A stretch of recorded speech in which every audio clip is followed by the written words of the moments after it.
Frères et sœurs, bonsoir. Ça dépend de l'heure à laquelle vous êtes en train de nous suivre en ce jour.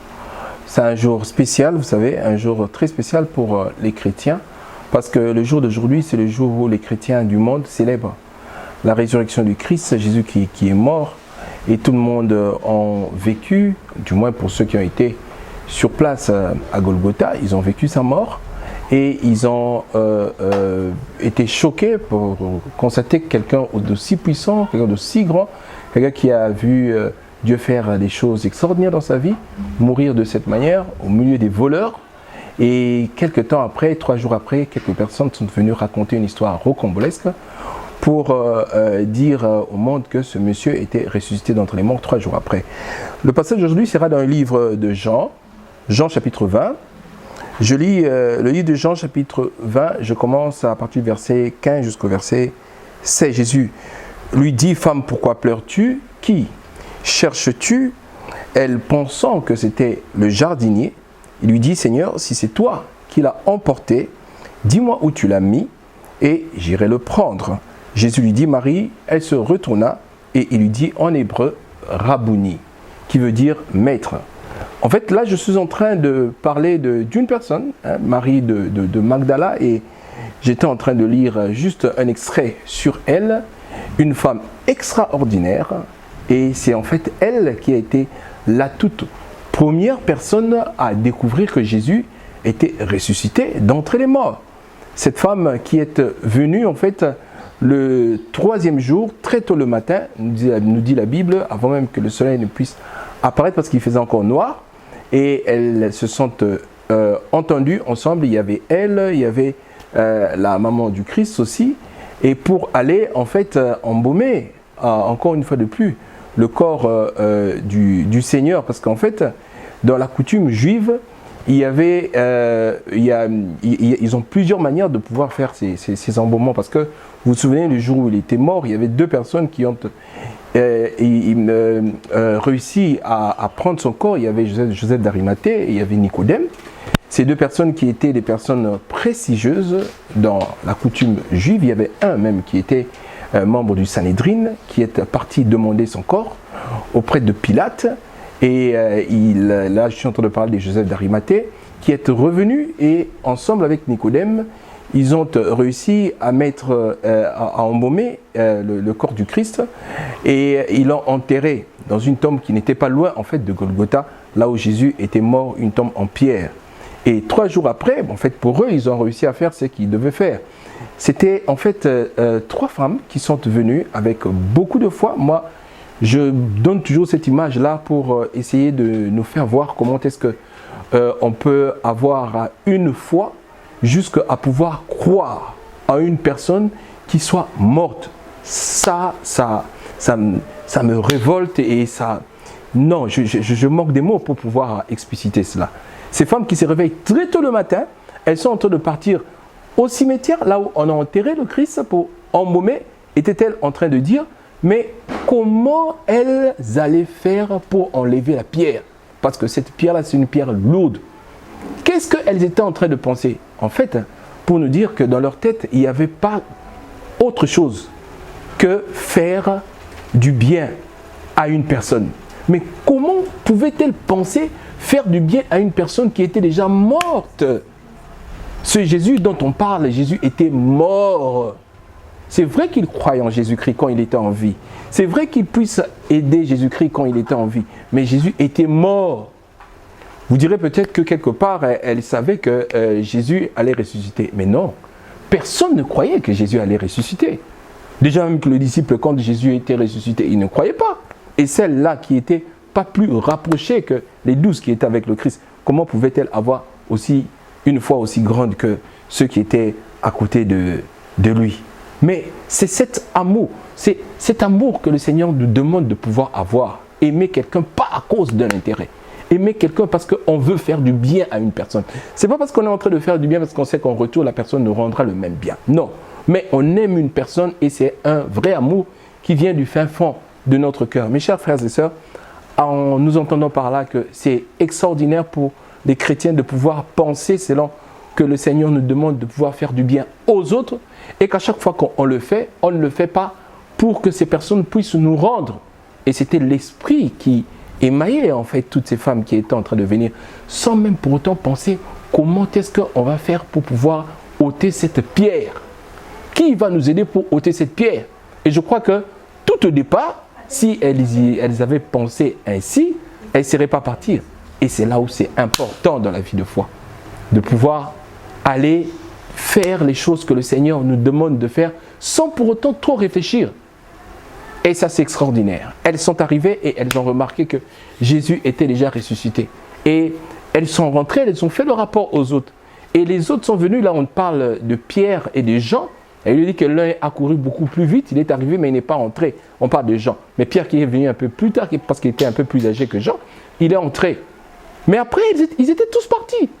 Mais cette femme est quand même restée. Elle est quand même restée parce que, mes chers frères et sœurs, laissez-moi vous dire une chose. La vie de foi, c'est une vie où nous devons apprendre à faire ce que le Seigneur veut et à aimer rester dans la présence du Seigneur. Vous savez pourquoi Marie de Magdala était la première personne à pouvoir vivre la résurrection du Seigneur? C'est parce que toutes les autres personnes qui sont venues avec elle, elles étaient fatiguées, elles étaient rentrées, mais elle est restée. Celui qui demeure dans la présence du Seigneur, le Seigneur, il lui fait voir sa face. C'est pour dire que c'est important dans la vie spirituelle de demeurer dans la présence du Seigneur. On ne parle peut-être pas de ça, c'est juste une parenthèse. Mais nous revenons en fait à cette résurrection. Jésus qui ressuscite le 3e jour. Vous savez, comme je l'ai dit et je le redis encore, la Pâque en fait c'est la fête la plus importante des chrétiens. Parce que Jésus serait né, comme on a toujours fait ça, le jour de la fête de la Noël. Mais s'il n'arrivait pas à la fin de sa course et qu'il ne réussissait pas, vous savez, Jésus n'allait pas être célébré. C'est un peu comme les athlètes qui courent pendant qu'ils sont en train de courir quand ils n'arrivent pas à la ligne finale. Et ces athlètes ne sont pas honorés. Ils sont honorés seulement quand ils arrivent à la ligne finale.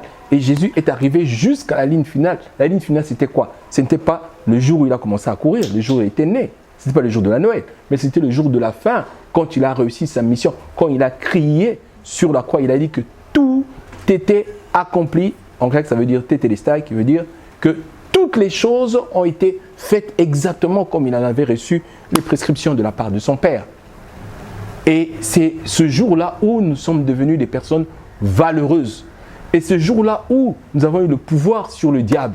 Parce que le diable qui pensait qu'il pouvait ridiculiser le Christ sur la terre, il a échoué en fait dans cette mission. Et Jésus a réussi à nous redonner la puissance et la capacité de marcher sur le diable, de marcher, d'écraser la tête du serpent, bien qu'on lui ait réservé une partie de nous mordre le talon. Mais la force suprême est dans l'enfant de la femme qui a le pouvoir de pouvoir écraser la tête du diable. C'est comme ça que ce monsieur, nous devons vraiment le célébrer. C'est comme ça que j'ai dit que c'est la fête la plus importante des chrétiens et que ce jour, c'est un jour où nous devons tous être dans la présence du Seigneur, élever nos voix pour pouvoir faire voir au Seigneur que nous sommes toujours et contents par le simple fait que c'est quelqu'un qui est réellement réussi et qui nous a donné le pouvoir de marcher sur les serpents, les scorpions et sur toute la puissance de l'ennemi, et rien ne pourra nous nuire. Si aujourd'hui nous sommes enfants des dieux, nous devons expérimenter la paix du Seigneur, c'est parce que cet homme était mort et qu'il était ressuscité d'entre les morts.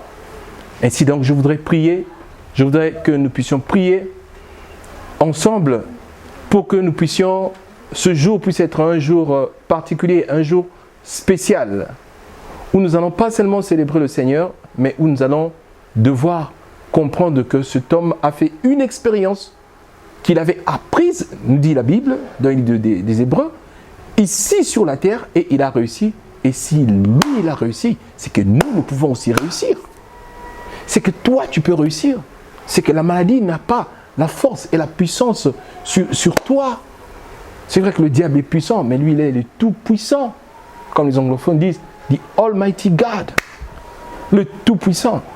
Et aujourd'hui, nous avons le pouvoir de pouvoir vivre une vie de paix, une vie de grâce. Et même si on meurt, on peut être sûr d'aller au ciel pour tous ceux qui l'ont reçu, à tous ceux qui l'ont reçu de nous pouvoir devenir enfants des dieux. Alléluia. Nous allons prier. Seigneur Dieu, notre Père. Je viens prier ensemble pour tous ceux qui sont en train de suivre cet élément avec moi, Seigneur Dieu. Demandez ta grâce, éternel Dieu. Ta grâce efficace dans la vie de chacune et de chacun, Seigneur Dieu, qui a suivi ce message pour qu'il puisse développer une relation personnelle, parce que tu n'es pas quelqu'un de mort, tu es quelqu'un qui vit. Tu vis, Seigneur. Et que nous puissions expérimenter cette vie de communion avec toi, jusqu'à ce que tu puisses nous aider à pouvoir marcher en paix avec toi, jusqu'à ce que tu viennes nous prendre le dernier jour et que nous puissions hériter ton royaume. Seigneur, aide tout celui qui a suivi ce message à pouvoir harmoniser sa relation avec toi, à pouvoir être sûr que tu marches avec Dieu. Dis, voici, je suis avec vous tous les jours jusqu'à la fin du monde, éternel Dieu. Et qu'il y ait des vrais passages, Seigneur Dieu, de la mort à la vie et des vraies décisions, de pouvoir te recevoir dans la vie comme Seigneur et Sauveur. Si tu n'as pas encore reçu Jésus-Christ comme Seigneur et Sauveur, Amen. Je m'aimerais t'inviter à faire cette prière. Tu vas répéter juste après moi, tu diras, Seigneur Jésus, je viens te demander pardon de mes péchés. Et aujourd'hui, j'ouvre mon cœur, je prends la décision de t'accepter comme Seigneur et Sauveur. Et je prends en même temps la décision de pouvoir abandonner cette vie de péché et te laisser prendre le devant de ma vie. Si tu as fait cette prière, sois sûr que tu es devenu enfant de Dieu et ton nom est écrit d'un livre de vie. Mais cela ne suffit pas. Encore faut-il pour toi de pouvoir marcher en connivence, en harmonie avec le Seigneur, parce que le salut que tu viens de recevoir, tu pourrais aussi le perdre si tu ne marches pas selon que le Seigneur le veut.